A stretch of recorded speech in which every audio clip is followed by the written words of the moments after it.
सिंध जे मुख़्तलिफ़ शहरनि काज़ी अहमद, न्याम साहब, शहदाद कोट, जमाल शाह, खेंजू ऐं नौशेरो फिरोज़ में धारियनि खे कूड़ा डोमिसाइल जारी करण ख़िलाफ़ एहतिजाजी मुज़ाहिरा कया विया। काज़ी अहमद में धारियनि खे जाली डोमिसाइल जारी करण ख़िलाफ़ यूथ यूनाइटेड सिंध जे अॻवाननि रागी कामरान चांडियो, काशिफ उन्नड़, नूरदीन कादरी ऐं मलंग जतोई जी अॻवानीअ में समाट पंप खां प्रेस क्लब चौक ताईं एहतिजाजी रैली कढी वई। न्याम साहब में बि धारियनि खे कूड़ा डोमिसाइल जारी करे नौजवाननि जे नौकरियुनि ऐं ॿियनि हक़नि ते धाड़ा हणण ख़िलाफ़ सैयद दिलदार अली शाह, माशूक मंगी, उस्ताद अली मुराद उतेरो ऐं ॿियनि जी अॻवानीअ में एहतिजाजी मुज़ाहिरो कयो वियो। शहदाद कोट में बि सांजावंदनि पारां सिंध में धारियनि खे डोमिसाइल जारी करण ख़िलाफ़ वहाब पंद्राणी, वकार भट्टी, अली रज़ा खोखर ऐं ॿियनि जी अॻवानीअ में एहतिजाजी मुज़ाहिरो कयो वियो। होॾां जमाल शाह में बि धारियनि खे कूड़ा डोमिसाइल जारी करण ख़िलाफ़ सिविल सोसाइटी ऐं नौजवान इत्तेहाद पारां इरफान अली मशोरी, राशिद हमीद दाहिरी ऐं कामरेड शोएब ज़रदारी जी अॻवानीअ में रिक्शा चौक खां प्रेस क्लब ताईं रैली कढी एहतिजाज रिकॉर्ड करायो वियो। खेंजू में बि धारियनि खे डोमिसाइल जारी करण ख़िलाफ़ रेती वेलफेयर एसोसिएशन जे नौजवाननि तोड़े शहरियनि गुलज़मीर चाचड़, रईस मंसूर,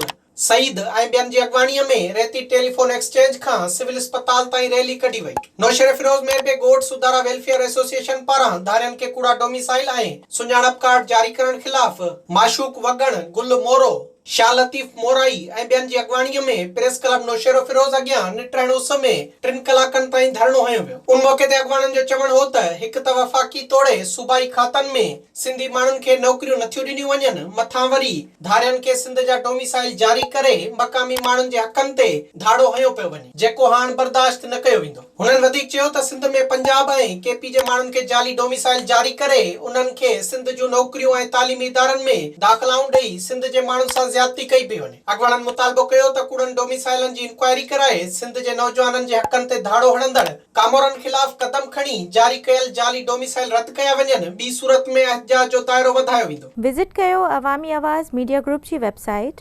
awamiawaz.pk